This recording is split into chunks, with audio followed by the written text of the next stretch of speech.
Good morning students, welcome to your science class. Today we will see cell sizes. Okay, cell sizes vary a lot. Cell sizes बहुत ज़्यादा vary करते हैं. Cells may be as small as a millionth of a meter or as large as a few centimeters. Cell जो होते हैं वो micrometer बहुत छोटे भी हो सकते हैं, माइक्रोमीटर, और cell can be in few centimeters also. Most cells are microscopic. कई सेल्स जो होते हैं they are microscopic, they can only be seen from the microscope.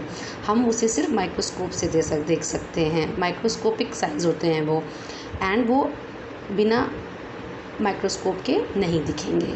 Okay. In our body, the blood cells are the smallest and the nerve cells are the longest cells. हमारी body में जो blood cells हैं वो सबसे छोटे होते हैं और जो नर्व सेल्स हैं वो सबसे लंबे होते हैं, लॉन्गेस्ट होते हैं. In plants, some algae have very large cells. Actibularia, a unicellular algae, is about 10 centimeter in length. See, this is Actibularia, a unicellular algae. Okay, इसमें जो होता है this is about 10 centimeter in length. इसमें जो large cells होते हैं they are about 10 centimeter in length. Okay, yes, next we can say about the cell structure and functions. You already know that those cells show a lot of variations in their shape and size. हम ये पढ़ चुके हैं cell के जो हैं बहुत सारे वेरिएशंस होते हैं, साइज़ में छोटे भी होते हैं, बड़े भी होते हैं. They have a number of things और फीचर्स इन कॉमन. उनमें बहुत सारी चीज़ें, कुछ फीचर्स कॉमन भी होते हैं और कुछ चीज़ें जो होती हैं वो सिमिलर होती हैं. All plants and animals cells consist of 3 basic parts और कंपोनेंट्स. सारे सेल में, ऑल प्लांट्स, चाहे प्लांट्स के सेल्स हों और एनिमल के सेल्स हों, basically this consist of 3 basic parts और components. First is cell membrane, then cytoplasm, and then nucleus. Okay, the cytoplasm and nucleus are enclosed within the membrane, also called plasma membrane. जो आपका cytoplasm होता है, cytoplasm, और जो nucleus होता है वो जो होता है वो सेल मेम्ब्रेन के अंदर होता है, जिसको हम प्लाज्मा मेम्ब्रेन भी बोलते हैं. ठीक है. Then we have protoplasm. Proto means first, plasma is liquid. The living substance of the cell is called the protoplasm. जो सेल का जो लिविंग सब्सटेंस है, सेल का जो लिविंग सब्सटेंस है, that is called the protoplasm. It includes the cytoplasm and the nucleus. Protoplasm में ही आपका cytoplasm होता है और न्यूक्लियस होगा. ठीक है. सी हियर, ये एनिमल सेल है, ये प्लांट सेल है. इसमें ये देखिए सेल मेम्ब्रेन है, आउटर जो ये लेयर है ये आप सेल मेम्ब्रेन है. Then we have mitochondrion, these are the mitochondrion. Then we have see these are the cytoplasm, ये साइटोप्लाज्म है, एंड ये न्यूक्लियस है और ये न्यूक्लियस है plant cell and animal cell में.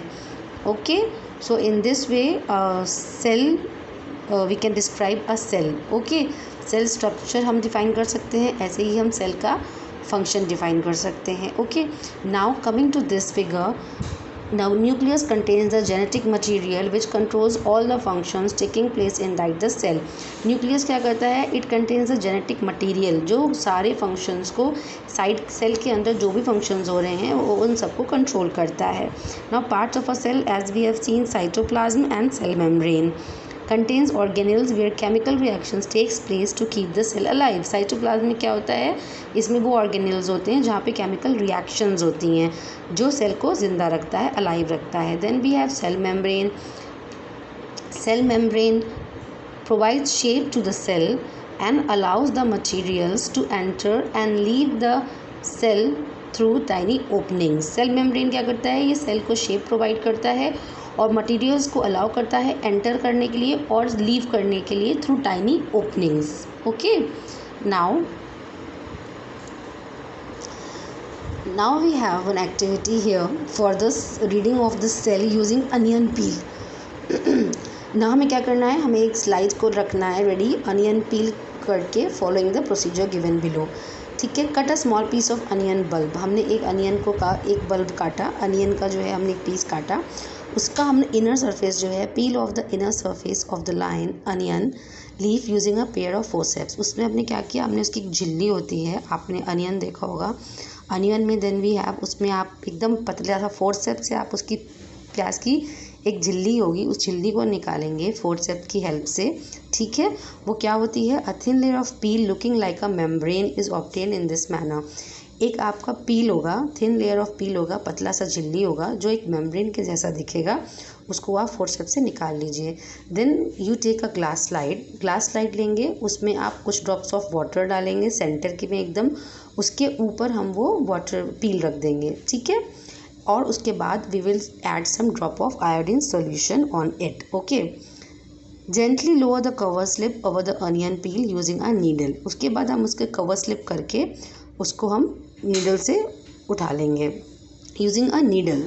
Now the slide with the onion peel is ready for observation under the microscope. अब ये स्लाइड जो है अनियन पील की रेडी है माइक्रोस्कोप के अंडर देखने के लिए। अब उसको उठा के आप माइक्रोस्कोप में देख सकते हो स्लाइड को। Now place the slide on the stage of the microscope and observe it under the low power objective lens of the microscope. Okay, now what do you observe? You will observe structures as seen in the figure given alongside. See here, आपको ये ऐसे दिखेंगे कुछ figures, ठीक है, like this cells ये हैं in an opium peel। आप ऐसे झिल्ली देख सकते हैं, these are the cells in an onion peel. What you can observe? A prominent nucleus, peripheral cytoplasm and a large central vacuole are easily seen, ठीक है। The nucleus is stained pale yellow। ये जो pale yellow colour का है, here it is nucleus with iodine, जहाँ iodine है। By changing the focus of the lens, cell wall also becomes clearly visible। जब आप उसको जो है फोकस का सेट करोगे, उसका सेटिंग, तो आपको प्रॉपरली सेल जो होगा वॉल आपको प्रॉपरली दिख जाएगी माइक्रोस्कोप में, okay. Now coming to cell membrane. Cell membrane is a thin outer covering of a cell. Cell membrane क्या होता है? ये एक पतली सी आउटर कवरिंग है जो सेल के चारों तरफ रहती है, सेल को घेरे रहती है। It is a porous membrane and allows movement of substances both inward and outward. ये एक पोरस मेम्ब्रेन होता है जो मूवमेंट ऑफ सब्सटेंसेज को अलाउ करता है अंदर जाने के लिए और बाहर जाने के लिए, inward and outward. Now what is porous membrane? See here, the membrane having tiny holes is known as a porous membrane. Porous membrane क्या होती है? The membrane having a tiny holes is called as a porous membrane. Okay. Now, cell membrane separates cells from one another. Cell membrane क्या करता है? Cell को एक दूसरे से अलग करता है and also from the surrounding medium. It serves as a boundary that separates the contents of the cell from the outer environment. ये एक मेम्ब्रेन का काम करता है, आउटर कवरिंग का काम करता है, जो सेल को बाकी आउटर इन्वायरमेंट से डैमेज होने के लिए या उससे मिलने के लिए बचाता है। ये किसका बना होता है सेल मेम्ब्रेन? प्रोटीन का एंड लिपिड्स का बना होता है। लिपिड्स क्या होते हैं? वो कंपाउंड्स होते हैं जो पानी में डिज़ोल्व नहीं होते हैं, that do not dissolve in water such as fats, oils and etcetera. इन प्लांट सेल्स के अंदर एडिशनल लेयर होती है सराउंड सेल मेम्ब्रेन। ये जो एडिशनल लेयर, कवरिंग लेयर होती है जो सेल मेम्ब्रेन के बाहर होती है, इसको बोलते हैं सेल वॉल। सेल मेम्ब्रेन के अलावा अनियन प्लांट्स में जो होता है वो एक सेल वॉल भी होती है। A cell wall is made up of a rigid non living substance called cellulose and provides. अभी जो सेल मेम्ब्रेन के प्लांट्स में सेल मेम्ब्रेन के बाहर भी एक मेम्ब्रेन होती है, एक वॉल होती है, this is called cell wall. Cell wall किसकी बनी होती है? रिजिड होती है, non living substance called cellulose की बनी होती है। और सेल वॉल क्या करती है? प्रोटेक्शन करती है हमारे सेल्स का, और शेप और सपोर्ट देती है हमारे सेल को। Clear? Then we have cytoplasm. The cytoplasm कुटोस hollow vessel plasma liquid is a jelly like fluid. Cytoplasm क्या होता है? It's a jelly like fluid which occupies the space between the cell membrane and the nucleus. जो cell membrane के और nucleus के बीच में होता है, it is like a jelly like fluid होता है वो। A number of tiny components और structures called the cell organelles are present in the cytoplasm. Okay. Some of these organelles are mitochondria. अब ये जो हैं सम ऑफ दीज ऑर्गेनल्स, इसको mitochondria कहते हैं। Golgi bodies, ribosomes and endoplasmic reticulum. All the chemical reactions and functions of life take place in the cytoplasm. जितने भी chemical reactions होते हैं, लाइफ के फंक्शंस होते हैं, they all take place in the cytoplasm. Okay, so this was about cell membrane, this was about cytoplasm. Okay, With this we are winding up, and tomorrow we will discuss about the nucleus and different types of cells parts. Okay, thank you.